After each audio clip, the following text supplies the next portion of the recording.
Salut tout le monde, c'est Sandra et bienvenue dans ma chaîne GoDevOps. Donc si tu as déjà vu le premier épisode, tu sais maintenant ce qu'est un conteneur. Mais tu t'es peut-être déjà demandé pourquoi tout le monde dit que les conteneurs sont plus légers que les machines virtuelles. Donc aujourd'hui, dans cet nouvel épisode de la série La containerisation pour les débutants, on va répondre à cette question essentielle et on va comparer les conteneurs aux machines virtuelles. On va parler d'architecture, de consommation de ressources et comprendre pourquoi les conteneurs sont devenus l'outil préféré en DevOps. Et comme toujours, pas besoin d'être en pro. Je l'explique tout clairement, sans jargon inutile. Donc allons-y, c'est parti, on commence notre épisode.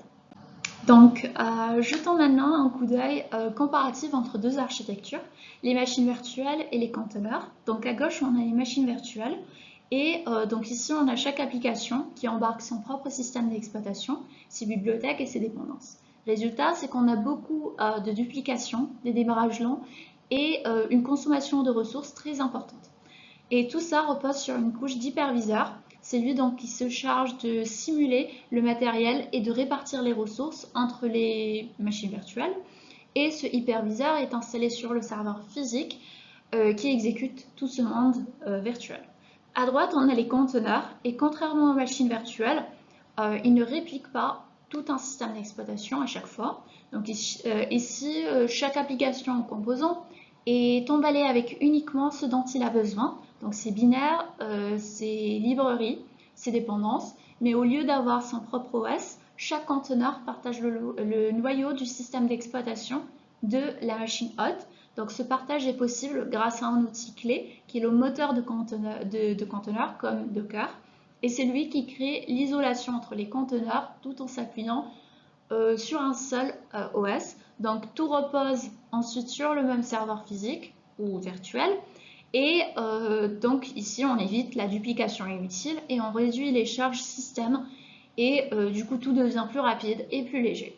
Donc ce schéma illustre bien la différence de philosophie entre les machines virtuelles qui isolent tout, y compris ce qui est redondant, et les conteneurs, eux, qui mutualisent intelligemment ce qui peut l'être.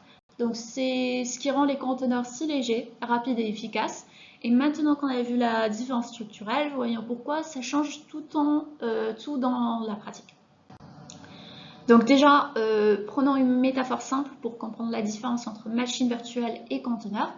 Donc pour les machines virtuelles, on va imaginer que chaque application elle fonctionne comme une maison individuelle.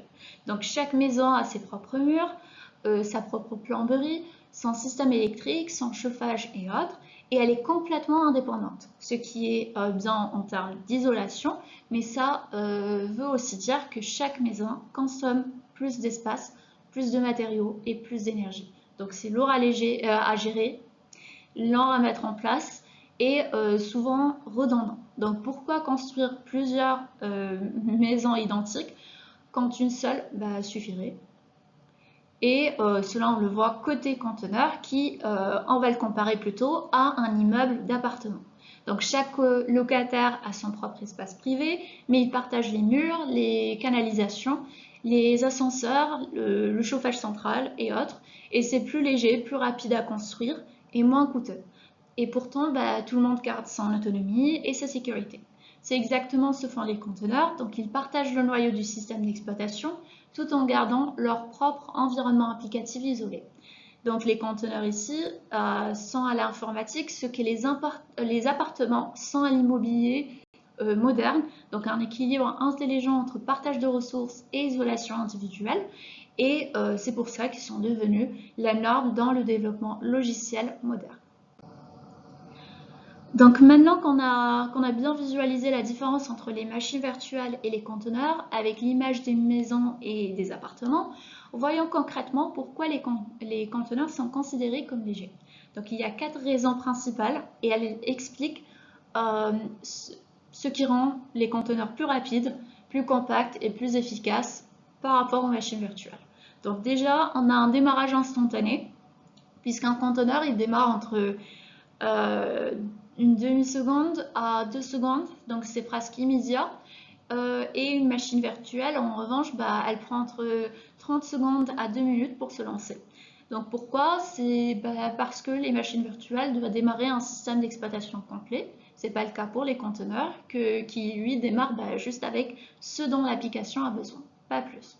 Donc le déploiement est plus rapide, la mise à l'échelle en temps réel et on a une meilleure réactivité avec les conteneurs. Après, on a par rapport aux mémoires et au CPU, l'usage des ressources, il est moins par rapport aux machines virtuelles. Donc un conteneur, il consomme en moyenne entre 100 et 300 mégaoctets de RAM, alors qu'une machine virtuelle, elle consomme environ 2 gigaoctets. Rien que pour son système d'exploitation. Et c'est pareil pour le processeur. Donc les conteneurs sont plus légers car ils n'ont pas à tourner un OS complet. Et du coup, concrètement, tu peux faire tourner beaucoup plus de conteneurs que de machines virtuelles sur la même machine. Donc c'est donc plus rentable et ça permet de mieux exploiter l'infrastructure. Après, on a le packaging léger, donc la taille des images. Une image de conteneur passe généralement entre 50 à 300 mégaoctets et une image de machine virtuelle plutôt entre 1 à 5 gigaoctets. Pourquoi? Parce qu'un conteneur, il contient uniquement l'application, ses dépendances et un système ultra minimal.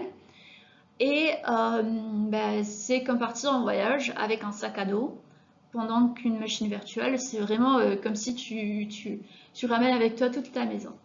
Donc le résultat, c'est que les conteneurs sont plus rapides à transférer, plus rapides à stocker et plus rapides à déployer. Et enfin, on a le noyau du système qui est partagé. Donc concrètement, aux machines virtuelles, chaque conteneur n'embarque pas son propre OS. Tous les conteneurs utilisent le même noyau Linux que celui de l'autre. Et ça veut dire qu'on a moins de duplication et une meilleure performance système. Donc ils mutualisent l'essentiel tout en restant isolés. Donc on a un bon compromis entre l'efficacité et la sécurité. Voici maintenant un exemple concret qui montre pourquoi les conteneurs sont devenus la norme dans l'industrie. Donc à gauche, on a l'exemple d'une machine virtuelle classique. Donc on peut faire tourner 2 à 3 applications, mais avec beaucoup de ressources consommées, puisque chaque machine virtuelle a besoin de son propre système d'exploitation, de sa propre configuration, ce qui alourdit tout. Et à droite, en revanche, on a une machine qui utilise des conteneurs. Et là, on peut faire tourner jusqu'à 10 microservices sur la même machine sans problème. Parce que les conteneurs, ils partagent le noyau de l'OS, donc ils sont plus légers, plus rapides à démarrer et utilisent beaucoup moins de mémoire et de CPU. Donc c'est cette efficacité qui a convaincu les entreprises d'adopter massivement les conteneurs, donc notamment pour les architectures en microservices. Donc on trouve des grandes entreprises comme Netflix, Amazon et Google qui utilisent des conteneurs pour faire tourner des dizaines, voire des centaines de services sur une seule infrastructure. Donc le résultat, c'est qu'on a des coûts réduits, une scalabilité bien plus fluide et des déploiements automatisés plus fiables. Une question fréquente qu'on se pose quand on découvre les conteneurs, c'est est-ce qu'ils sont vraiment isolés? Donc après tout, ils ne tournent pas dans une machine virtuelle complète.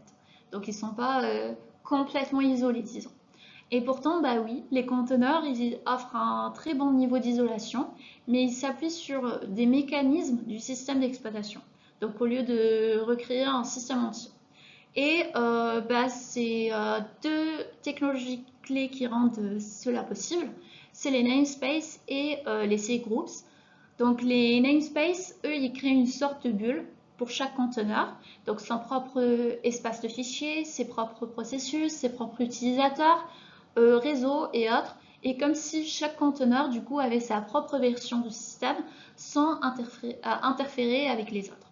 Pour les cgroups, ils sont là pour limiter l'accès aux ressources, donc mémoire, CPU, bande passante et autres, et cela évite qu'un conteneur monopolise toute la machine et ça garantit une certaine stabilité. Donc le résultat, c'est qu'on a chaque conteneur qui est bien isolé sans avoir besoin de démarrer un OS complet, comme pour une machine virtuelle. Donc c'est plus rapide, plus léger et suffisamment sécurisé pour la plupart des usages professionnels. donc y compris dans le cloud, les pipelines CI/CD ou même des microservices à grande échelle. Donc, ce qu'il faut retenir de cette vidéo sont ces points clés qui expliquent pourquoi les conteneurs sont beaucoup plus légers que les machines virtuelles. Donc d'abord, on a chaque conteneur qui ne contient pas un système d'exploitation complet, contrairement aux machines virtuelles qui embarquent leur propre OS. Donc les conteneurs, là, ils partagent le noyau du système hôte, ce qui évite les doublons inutiles. Ensuite, les conteneurs démarrent en une fraction de seconde, donc pas besoin de booter un OS complet, l'environnement est déjà prêt, ce qui est idéal pour les microservices et l'autoscaling.